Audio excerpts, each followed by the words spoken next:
have the capability to team fight against Twisted Minds, pero Moskov? Okay, kukulong ba dito? Okay, Brusco, pumasok Umabot na agad. Itong si Escalera, nakaisa na ang Twisted Minds. Si Kiko. Kiko ay to the rescue ng sinulungan ni James. Pero mapapatay kagad si Plane. Isa sa mga main damage din nila. Same with Escalera. Nakakadalawa na kagad dito ang Onyx Philippines.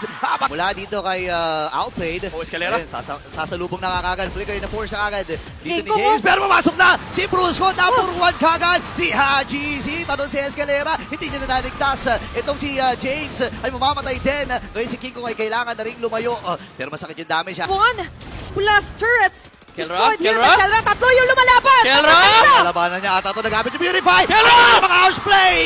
Sugod sila. Medyo kinakabos na sakto. para sa pagprotekta kay Outplay at Hajizi. Sugod na sila. Nandito, aabante yung Lord. Aabante si Brusco din. Pumasok na agad. Nagamit na dito ni Outplay yung kanyang traction pulse. Habang si Bruce kayo namatay. Ngayon ay matutulaw din si James. At diretso na kakagad ang Super Family para tapusin